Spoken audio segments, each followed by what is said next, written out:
dia, galera! Bem-vindos ao Loop Matinal dessa quinta-feira, dia 25 de agosto, com as notícias mais relevantes sobre o mundo da tecnologia. Quem fala aqui é o Marcos Mendes, e hoje no seu Loop Matinal do Loop Infinito vou falar, dentre outras coisas, sobre o Wi-Fi gratuito da Oi para todo mundo que tem Android, matéria e entrevista tratando de inteligência artificial na Apple, YouTube se preparando para permitir posts que não sejam de vídeos, e o Steve Wozniak comentando a possível falta da entrada do fone de ouvido do próximo iPhone. Vamos lá!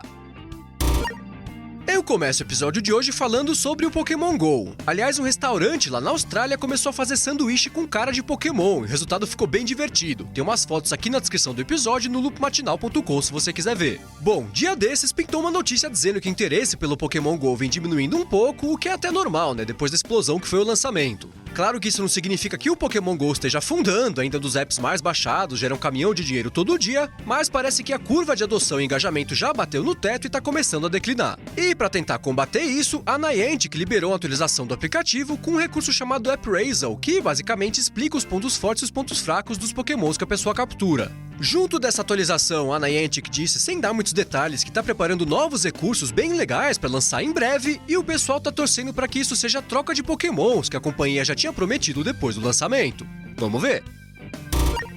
E o assunto agora é uma tentativa de invasão dos computadores de repórteres que o escritório do New York Times na Rússia sofreu. Isso aconteceu na terça-feira e eis que ontem, ao longo do dia, surgiram algumas informações que sugerem que os ataques vieram de agências de inteligência do governo russo, o que pode ser mais um problema diplomático na lista crescente de impasses entre os dois países nos últimos tempos. Dia desses, a central da Agência de Segurança dos Estados Unidos foi invadida e o Edward Snowden disse que achava que os hackers eram russos, e agora esse novo ataque contra o New York Times também parece não só ter vindo da Rússia, como também de agências do governo de lá. Perguntado a respeito disso, o FBI disse que não tinha nada para falar por enquanto, e enquanto isso a Casa Branca está de olho na situação para ver se eles vão ter que responder a esses ataques e como que eles vão fazer isso.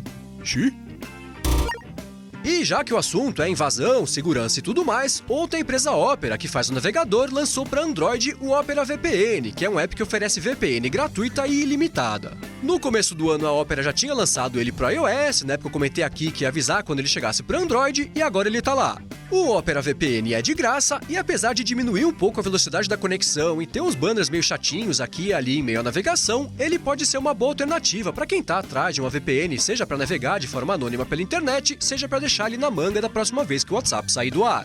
Se você quiser baixar o Opera VPN, o link tá aqui na descrição do episódio e também lá no loopmatinal.com.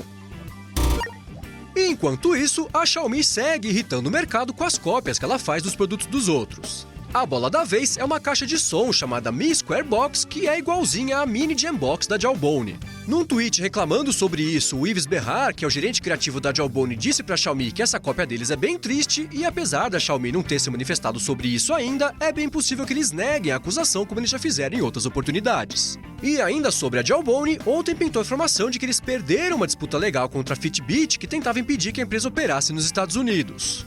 A Jawbone acusava a Fitbit de ter contratado funcionários dela só para ter acesso a informações secretas sobre os produtos da companhia, e o juiz do caso disse que não viu nada de ilegal ali porque nunca ficou comprovado que esses funcionários tenham repassado informações confidenciais para o trabalho novo.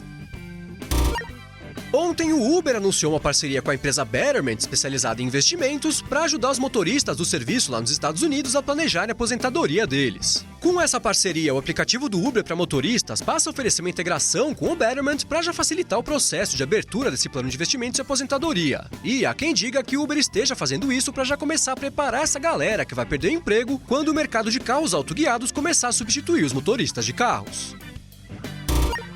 E o assunto agora é o YouTube, que, segundo o site VentureBeat, está se preparando para deixar de ser um lugar para postar só vídeos. De acordo com a matéria, o YouTube está se estruturando para passar a permitir posts de imagens, textos, enquetes e links também, da mesma forma que hoje são postados vídeos, e no primeiro momento só parceiros do site vão ter acesso a isso. A previsão é que esse recurso, chamado provisoriamente de Backstage, seja lançado mais ou menos no final desse ano.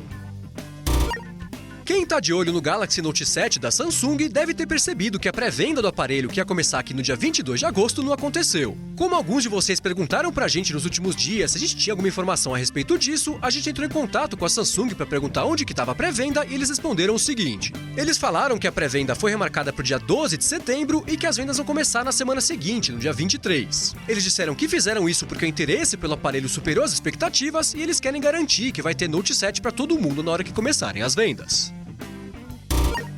Ontem, o crítico de música Bob Lefsetz divulgou a informação de que o Lucian Grange, que é o CEO da Universal Music Group, proibiu que os álbuns de artistas dele sejam disponibilizados exclusivamente em um ou outro serviço só de streaming.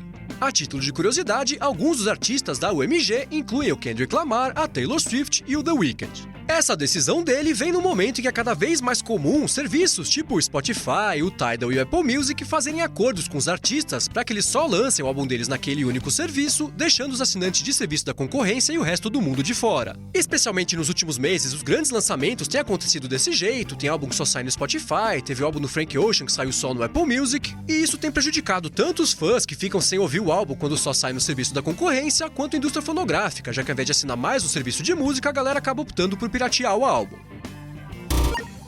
Ontem, o Steve Wozniak, que fundou a Apple junto com Steve Jobs, deu uma entrevista para o jornal Financial Review lá da Austrália e disse que acha que a Apple pode pisar na bola se de fato ela remover a entrada do fone de ouvido do próximo iPhone, caso ela não ofereça uma solução igual ou melhor. Ele disse que vê o Bluetooth como uma tecnologia bem ruim quando o assunto é reprodução de áudio e falou que acha que a menos que a Apple apresente uma tecnologia nova que entregue uma qualidade superior para reproduzir música sem fio, o negócio vai ser comprar um adaptador para usar o fone de ouvido conectado à entrada Lightning. E ainda sobre a Apple, ontem pintou uma matéria que o jornalista Steven Levy fez com direito a entrevistas com alguns executivos da empresa, tratando sobre os bastidores da evolução da inteligência artificial dentro da Apple. Essa entrevista aqui é bem comprida, só dá pra ler com bastante tempo, parece uma espécie de manobra da Apple para tentar contra-atacar a ideia de que ela tá ficando pra trás em comparação com concorrentes, tipo a Amazon e o Google, quando o assunto é inteligência artificial. E pra mim ela tá ficando mesmo. No texto, eles dizem que a Apple vem desenvolvendo know-how de inteligência artificial e aprendizagem computacional há anos, e eles usam a Siri como um exemplo que permeia as entrevistas. Eles mostram como ela vem evoluindo desde o lançamento, e hoje funciona na base de uma rede neural muito mais completa do que a base que tinha em 2011, e eles dão outros exemplos de como a inteligência artificial vem permeando outros produtos da empresa, como por exemplo as câmeras e fotos nos iPhones e o sistema do Apple Watch. Depois de ler o texto, a impressão que dá é que a Apple vem empregando um esforço gigantesco para implementar a inteligência artificial nos produtos dela, e isso é bem legal, mas também dá a impressão de que ao invés de reconhecer que ela ainda tem um longo caminho a percorrer, ela tá tentando convencer a galera no gogó ali que tá lutando de igual para igual com a concorrência. Esse argumento é meio estranho, não convence muito, mas ainda assim o texto é bacana, tem umas informações legais e vale a leitura para quem se interessa pelos bastidores da Apple. E por último, sobre a empresa, deixa eu dar uma dica para quem tem uma conta lá na App Store americana. A Microsoft liberou uma atualização do teclado Wordflow para iOS que traz uma barra de buscas integrada para fazer pesquisas no Bing direto no teclado sem ter que sair do app para pesquisar em outro lugar. Esse recurso é bem parecido com o que tem lá no Gboard, que é o teclado do Google também para iPhone, e além de fazer pesquisas normais lá no Bing, ele também deixa a galera pesquisar por imagens, emojis, contatos e GIFs. Para quem tem conta na App Store americana e quiser baixar o Wordflow da Microsoft, eu deixei um link aqui na descrição.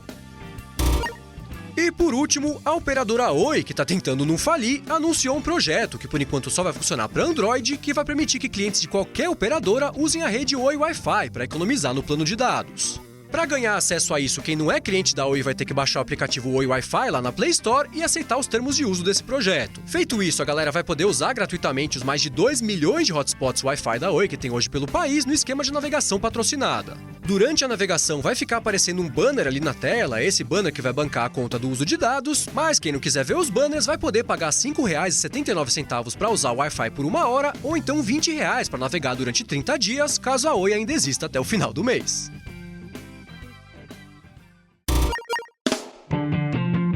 É isso aí, galera. O Loop Matinal do Loop Infinito vai ficando por aqui. Se você quiser se inscrever no canal do Loop Infinito no YouTube, o link tá aqui na descrição do episódio e lá no loopmatinal.com, junto com todos os outros links das notícias que eu comentei hoje. Já se você quiser falar comigo no Twitter, é só procurar por MVC Mendes que eu tô sempre por lá. Obrigado a todos pela audiência, dá uma espiadinha lá no apoia.se/loopmatinal se você acha que vale a pena começar a contribuir com o podcast e eu volto amanhã de manhã. Falou!